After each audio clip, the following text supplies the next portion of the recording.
If you are a Taurus rising, I know you have felt the pressure to constantly reinvent yourself for years. In 2026, that pressure finally begins to lift. This is a major turning point year. Let's talk about why.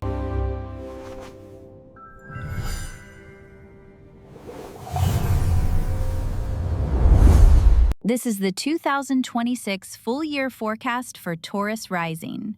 In Astrofusion Lab, we read from the rising sign perspective because it shows how astrology lands in real life through relationships, work, money decisions, and the internal response to all of it. This is a collective forecast. Also, exact times can vary a bit by location and time zone, so use the dates as anchors. And make sure you stick around until the end. I'm going to share a specific timing technique that will tell you exactly which part of this forecast matters most for your specific age. For Taurus Rising, 2026 is a turning point year. It's the kind of year where a long chapter starts to shift, and you can feel the focus changing. A new question is taking over. What do you actually value now, and what kind of stability are you building from here? This year isn't necessarily quiet, but it is clarifying. It helps you stop forcing what doesn't fit and start choosing what's sustainable. As a Taurus rising, your chart ruler is Venus. So Venus sets the tone for how you move through 2026. Your relationships, your values, your money decisions, and what you're willing to invest your energy into. One thing I want you to watch this year is how Venus moves through two very different modes. Early on, Venus gets hit with change and surprise, and later in the year, Venus goes into a review phase. So 2026 starts by shaking loose what's outdated, and it ends by asking you to make cleaner choices. Here are the Venus dates to keep on your radar. On April 23rd, Venus meets Uranus in Taurus. This can feel like a sudden update. Your taste changes, your standards change, or you realize you're done negotiating with something you've outgrown. It can be exciting, but it can also feel a little edgy because it pushes you toward honesty. Then, in mid to late September and October, Venus makes tight connections with Pluto. September 15th is the first Venus square to Pluto, and you'll feel themes around power, attachment, control, and what's really fair. Then, October 20th brings a second pass because Venus is retrograde. Sometimes that's when the truth becomes impossible to ignore, or when you finally see what you minimized the first time. And the bigger Venus story later in the year is the retrograde itself. On October 3rd, Venus stations retrograde at 8 degrees Scorpio, and then on November 13th, Venus stations direct at 22 degrees Libra. Scorpio can complicate desire and trust, while Libra tends to bring things back to balance. So this is a season where relationships and agreements get reviewed and then renegotiated. And modernly, Pluto adds a psychological undertone here, especially around attachment and control. Not your ruler, but a real layer in 2026. No more half-truths. If you use Venus well this year, the theme is simple. Choose what's sustainable, not what's familiar. The headline shift for Taurus rising in 2026 is Uranus changing signs. On April 25th, Uranus leaves Taurus and enters Gemini. And for you, that's a major change in focus. Uranus has been moving through your first house for years, the place of identity, body, and direction. So a lot of Taurus risings have been living through a long chapter of reinvention. Sometimes that's been liberating, and sometimes it's been exhausting, because it's hard to stabilize when the you you're becoming keeps changing. So when Uranus leaves Taurus, you may feel the identity turbulence start to calm down. It can feel like you finally understand who you are now, and you stop trying to force an older version of yourself to keep working. But Uranus doesn't disappear, it redirects. Once Uranus enters Gemini, it activates your second house, which is about money, livelihood, skills, and the way you build security. So after late April, the big question shifts away from who am I becoming and toward how do I support myself in a way that actually matches who I am now? This is one of the strongest signatures in 2026 for financial and practical innovation. New skills, new income strategies, new definitions of value. A specific warning for your wallet. There is one date to circle for your finances, July 4th. Mars meets Uranus in your money house. This is high-voltage energy that can look like a sudden windfall, but more often looks like an impulse purchase you can't take back. Keep your receipts in early July. The deeper lesson here is that security isn't just about holding on. It's about staying flexible enough to keep your life aligned. Now here's the quieter storyline of 2026 for Taurus Rising. Still major, just more internal. Neptune enters Aries on January 26th. Saturn enters Aries on February 13th. And then they meet. Saturn conjunct Neptune on February 20th at the very first degree of Aries. For Taurus Rising, Aries is your 12th house, the part of the chart connected to burnout patterns, hidden stress, self-sabotage, isolation, and the things that drain you when they go unaddressed. And here's a traditional detail that really matters. Saturn has its joy in the 12th house. That doesn't mean the 12th is easy, but it does mean Saturn can operate here in a more natural way. Saturn's gifts, boundaries, containment, discipline, and learning to endure what's real, tend to come through more clearly when you take your inner life seriously. So this transit can actually be productive, as long as you don't avoid what's uncomfortable. Now, Saturn is also in fall in Aries, which can make discipline feel irritating at first, like your instinct is to push forward, but the lesson is to slow down and do it properly. So the work isn't glamorous, but it's stabilizing. This transit tends to show you where your energy leaks, where you've been carrying too much privately, or where an old coping strategy has started costing more than it gives. So if 2026 has a self-discovery question for Taurus Rising, it's something like, what am I doing in the background that quietly shapes my life? And what needs to change so I stop draining myself? This is a year where rest and recovery aren't a reward. They're part of the strategy. Now let's talk eclipses, because this is where the year tends to course correct you. First, the Aquarius and Leo eclipses. The solar eclipse in Aquarius happens on February 17th at 29 degrees, and the solar eclipse in Leo happens on August 12th at 20 degrees. For Taurus Rising, Aquarius is your 10th house, your public life, career direction, reputation, and visibility. And Leo is your 4th house, home, family, roots, and the foundation underneath everything. So this is a life structure axis. It answers the career question in a realistic way. Your public life can't evolve without your foundation changing too.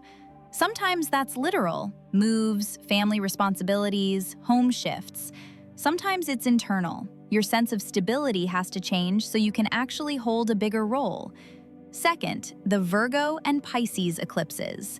The lunar eclipse in Virgo happens on March 3rd at 13 degrees, and the lunar eclipse in Pisces happens on August 28th at 5 degrees. For Taurus Rising, Virgo is your 5th house, traditionally called good fortune, and Pisces is your 11th house, traditionally called good spirit. And this is one of my favorite details. Venus rejoices in the 5th, and Jupiter rejoices in the 11th. So these eclipses are working with the places of joy and support in the chart. This axis is one of the clearest ways the year answers love and happiness questions without making promises. Your joy gets clearer when your social world is aligned, and relationships improve when you stop trying to be chosen and start choosing what actually feels good. On August 18th, 2026, the lunar nodes change signs. The North Node leaves Pisces and enters Aquarius, and the South Node leaves Virgo and enters Leo. For Taurus Rising, this lands across your 10th and 4th houses, so it turns up the volume on that career and home storyline for the rest of the year. With the North Node moving through Aquarius, growth pulls you toward your public path, career direction, responsibility, and building something you respect. And with the South Node in Leo, there's a release happening around old comfort patterns at home, especially anything that keeps you stuck, overly loyal to the past, or quietly shrinking your future. If you've been asking, where should I put my energy? After mid-August, it gets clearer. Build what lasts, even if it changes your life structure. Pluto continues moving through Aquarius, and for Taurus Rising, that's your 10th house. Career, reputation, visibility, and authority. This is a long transit, so it's not a one-year story. But in 2026, you can feel the direction. Your relationship with power and purpose in the public sphere is changing. Pluto in the 10th can look like taking your work more seriously, stepping into leadership, or refusing to stay in roles that feel hollow. It can also make power dynamics in professional spaces impossible to ignore, especially if things have been unspoken for a long time. The point isn't status for status' sake. The point is integrity. You're being asked to build a public life that actually matches your values. Jupiter is a supporting co-star in 2026, and it helps answer a lot of the practical questions, especially around momentum, confidence, and whether things start to feel more supportive. A key timing anchor is June 30th, when Jupiter enters Leo. For Taurus Rising, Jupiter starts the year in Cancer, which is your 3rd house. Learning, skills, communication, daily rhythm, and the way your life is organized day to day. So the first half of the year is great for building skills that actually support you, improving your voice, sharpening your message, learning what you need to learn, and getting your routines working better. Then once Jupiter enters Leo, it moves into your 4th house, home, family, roots, emotional foundation. That can support literal changes at home, like moves or improvements, but it can also support something deeper, feeling more rooted, more steady, and more secure on the inside. A quick note for November. In mid-November, Mars joins Jupiter here in your 4th house. This turns up the volume at home. It's great energy for a renovation or a big move, but it can make family dynamics feel a little crowded or heated. Use that energy to build, not to argue. So the pattern is simple. First, you strengthen your skills and your daily systems, and then you build the foundation that helps everything else hold. If you've been wondering, is this going to get better? It usually does when you're building the kind of foundation your life can actually stand on. Late in the year, Venus goes retrograde. And for Taurus Rising, this is one of the clearest timing windows for relationship and money questions. Venus stations retrograde on October 3rd at 8 degrees Scorpio, and then Venus stations direct on November 13th at 23 degrees Libra. For Taurus Rising, this retrograde storyline moves across your 7th and 6th houses. Scorpio is your 7th house, partners, contracts, committed relationships, and the agreements you build with other people. Libra is your 6th house, traditionally called bad fortune. Workload, stress, obligations, and the routines that keep your life running. A dignity note that matters here.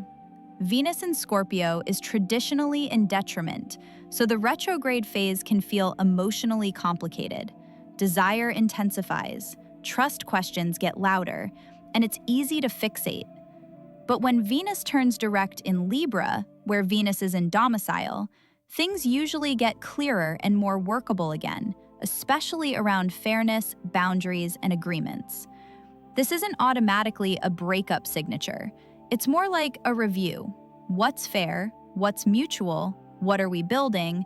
And what agreements are we living by, spoken or unspoken? And because the 6th house is involved, it also asks something practical. What relationship dynamics are affecting your health, your work, or your daily peace? Before we close, I want to add one timing technique from traditional astrology that makes this year feel much more personal. Annual profections. Each year of life activates a house. That house becomes the main topic of the year, and its ruler becomes your Time Lord, the planet that helps tell the story of how the year unfolds. Perfections are counted from your birthday to your next birthday, so your 2026 perfection year starts on your birthday, not January 1st. For Taurus Rising, here's the perfection map. Find your age on the chart. How to use this. If your perfection house lines up with the loud themes in the forecast, especially the 2nd, 4th, 7th, 10th, 11th, or 12th, those topics tend to feel more personal, and timing tends to show up more clearly. To pull it all together, 2026 is a year where the focus shifts. Late April starts a new chapter as Uranus leaves your first house and moves into your second, redirecting change into money, skills, and what you value. Early in the year, Saturn and Neptune in your 12th ask you to take your inner life seriously. Rest, boundaries, mental load, and whatever quietly drains you. The eclipses and the Nodal Shift keep pulling your attention back to career and home, and Venus retrograde late in the year asks for honesty about fairness, in love, in agreements, and in daily life. If you keep it simple, build a cleaner foundation, and let your choices reflect your real values. This has been your 2026 full year forecast for Taurus Rising from Astro Fusion Lab, where ancient astrology meets modern psychological insight. Each month, we'll come back to these themes and track how they unfold in real time.